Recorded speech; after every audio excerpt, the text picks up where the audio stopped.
On the edge of a vast kingdom, where winter kissed the ground with frost and petals from withered blossoms drifted like snow, lived a girl whose heart belonged to dreams. Her name was Alara, though few ever bothered to call her by it.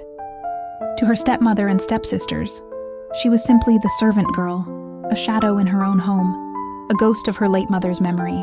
Alara's hair, long and golden, fell down her back in soft waves that gleamed like candlelight even in the darkest corners of the house. Her eyes, pale as frozen lakes, seemed to hold the sky itself, wide, quiet, filled with longing.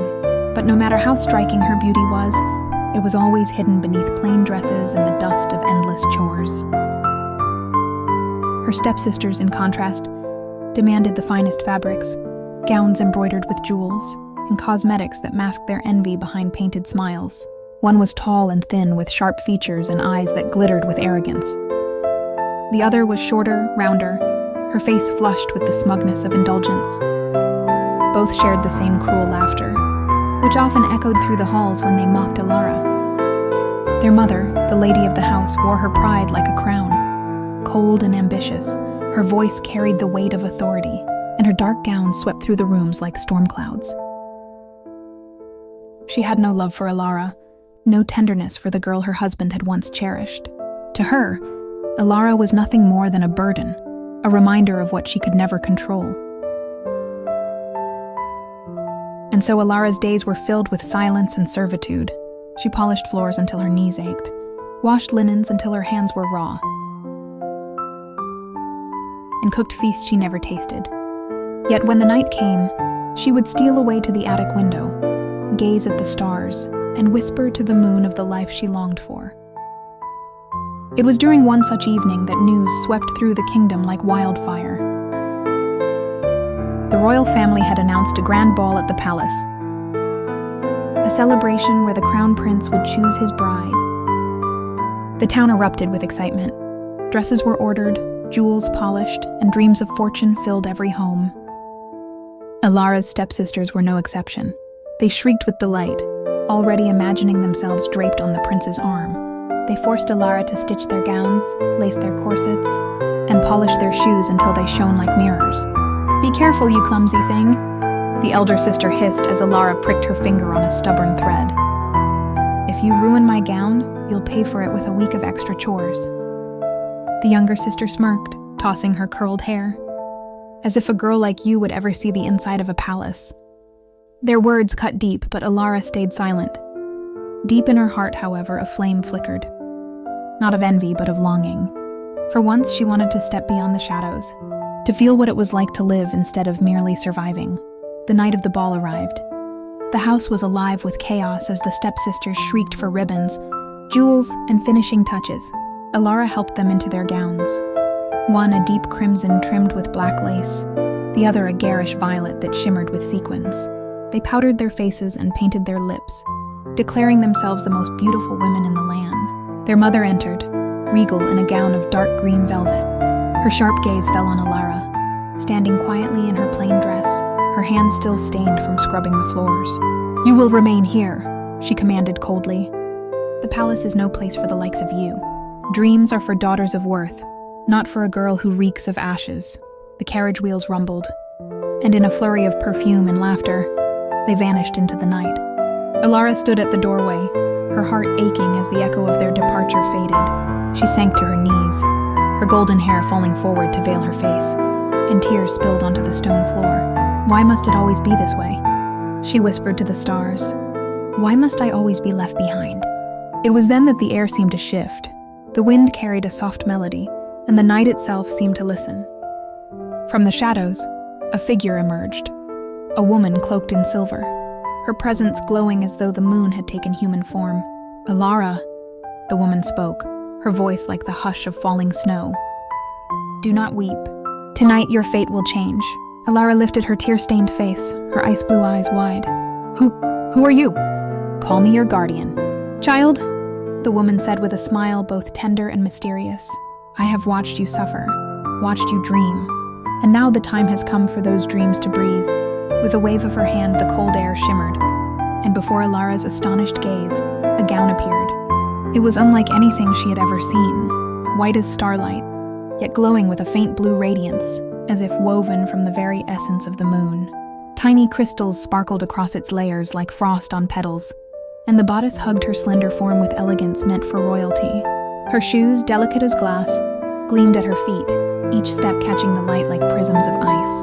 Alara gasped, covering her mouth with trembling hands. This cannot be for me. It is yours, the guardian said, her silver hair drifting like smoke around her. But take heed, this magic will fade when the final stroke of midnight falls. Until then, the night is yours to claim. A carriage, white as frost and pulled by horses with manes like mist, awaited at the door. Alara stepped forward, her golden hair glowing against the icy gown, her heart racing. For the first time, she saw herself not as a servant, not as a shadow, but as the girl she was meant to be. And so she went to the palace. The palace itself was a vision. Its spires gleamed beneath the moon, its windows aglow with golden light. Music spilled into the night as nobles twirled across marble floors, their jewels glittering like stars. Yet, as radiant as the crowd was, all turned when Alara entered. The grand hall seemed to hold its breath. Whispers spread like wildfire, nobles gasping at the sight of her. Who was this girl whose beauty rivaled the stars? Whose gown shimmered with moonlight itself? And then, across the hall, his eyes found hers. The crown prince stood tall and regal, his long silver hair cascading over his shoulders, catching the glow of the chandeliers. His eyes, a deep shade of sapphire, held both strength and sorrow, as though he carried the weight of the kingdom upon his shoulders. Yet in that moment, all that burden seemed to fade, for his gaze was locked upon Alara. He stepped forward, the crowd parting like waves before him, until he stood before her. He bowed, his voice smooth yet earnest. "May I have this dance?" Her heart thundered. She placed her hand in his, and together they moved onto the floor. The music swelled and the world seemed to dissolve. They spun across the marble, her gown trailing like flowing water, his hand steady at her waist. For Alara, it was as if the stars themselves had descended. For the prince, it was as if the silence he had always known was finally broken by song. And in that single dance, the night changed forever. The music wrapped around them like a silken ribbon, carrying them through the grand hall as if the world existed for no one else. Alara's gown shimmered with every step, a cascade of glittering frost-blue silk, while the prince's silver hair caught the glow of the chandeliers, making him seem almost otherworldly. Neither spoke at first. Words seemed too fragile for the moment. Yet as the dance carried them across the floor, the prince leaned closer, his voice warm despite its quiet strength. "You are not like the others," he said, his sapphire eyes searching hers. "When you walked in, it was as though the night itself had brought you to me." Alara's cheeks warmed, though she smiled faintly, her ice-blue eyes shimmering. "I am not like the others, because I do not belong here." The prince's hand tightened slightly on hers. "Then where do you belong?" She lowered her gaze, her golden hair brushing softly against her cheek. "Nowhere, perhaps. I am only here because fate has allowed it." The prince studied her, his heart stirring in a way it never had before. In her voice, he heard truth. In her eyes, he saw loneliness that mirrored his own. Though surrounded by thousands, though heir to a throne, he too had always felt the weight of solitude. Yet this girl, this mysterious vision draped in moonlight, had broken through the silence. The song ended, and the hall erupted in applause. Alara drew a breath, her heart full to breaking. "This night, it feels like a dream, and when morning comes, I fear it will vanish." The prince turned to her, his silver hair gleaming in the moonlight. "Then let us make the dream last as long as we can. Tell me who you are so that I may find you when the night ends." Her lips parted, but no answer came. How could she tell him she was only a servant, a girl scorned and hidden away? But before she could speak, the palace bells began to toll, one then another echoing through the night. Her eyes widened in horror. Midnight. The guardian's warning struck her heart like a blade. The magic, her gown, her carriage, this dream would fade. She pulled her hand from his, stepping back, her gown rustling like frightened wings. "I must go," she whispered, panic rising in her throat. The prince reached for her. "Wait, at least tell me your name." But she shook her head, her golden hair flying as she turned. She ran through the garden, the bells tolling louder with every heartbeat. Her glass slippers struck the marble steps with sharp, ringing notes as she fled. The magic trembled around her, the shimmering gown flickering faintly as though unraveling with every second. She stumbled, and one of the slippers slipped from her foot, clattering onto the stone. Yet she did not dare stop. With only one slipper left, she dashed into the waiting carriage, which lurched forward as if pulled by the very wind. The prince burst from the garden doors just as the carriage vanished into the night, leaving only the single glass slipper gleaming on the steps. He knelt, lifting the fragile shoe in his hand, the crystal glimmering like frozen starlight. His heart pounded with a vow he could not contain. I will find you. No matter where you are, no matter who you are, I will find you. The night ended, and dawn painted the world in pale gold. Alara woke in her attic bed, her glittering gown gone, her hair tangled, and her plain dress once more draped over her shoulders. For a moment, she thought it had all been a dream, but when she looked at her foot, she saw the remaining glass slipper lying by her bedside. Her heart swelled. It had been real.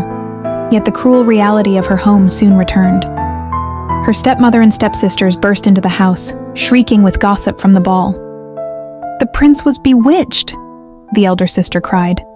"He danced with no one but that mysterious girl all night."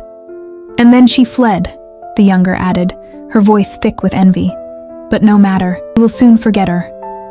Alara kept silent, her heart holding the secret close. But the prince did not forget. The very next day, royal messengers were sent throughout the kingdom with the glass slipper. A decree was announced. Every maiden was to try the shoe, for the one it fit would be the prince's bride. Excitement erupted once more. The stepsisters preened and boasted, certain the slipper would fit them. Their mother fussed over them, demanding Alara prepare the house for the royal visit.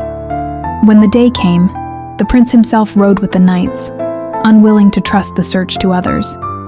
His silver hair flowed in the winter wind, his sapphire eyes sharp with determination.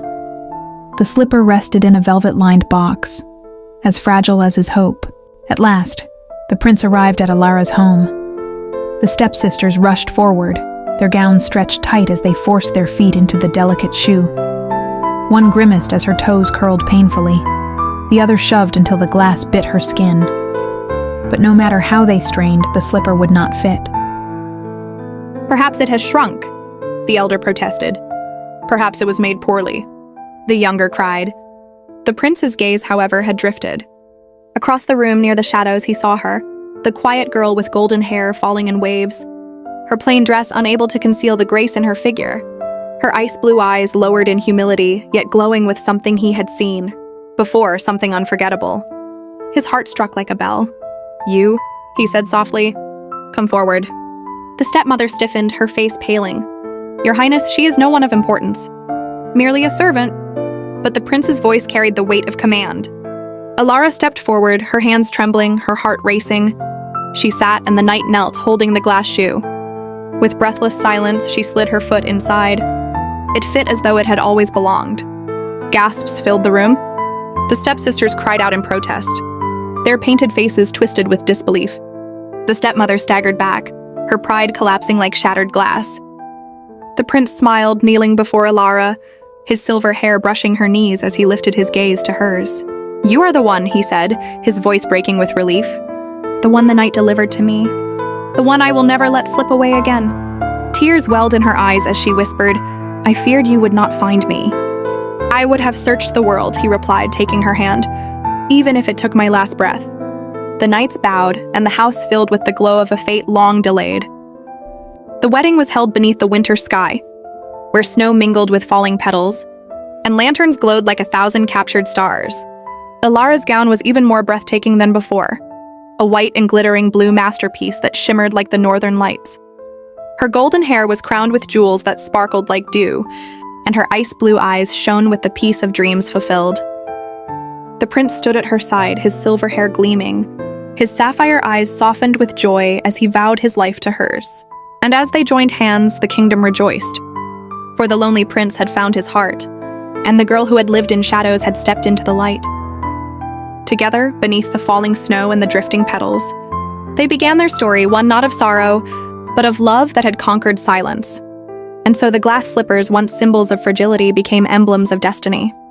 Alara, the girl of moonlight and snow, was no longer just a dreamer. She was a queen, loved beyond measure. Her story told for generations as the night the stars themselves had bent to witness a love written in frost and flame. And as the bells rang across the kingdom, the words lingered in every heart. When petals touch the snow, love blooms eternal.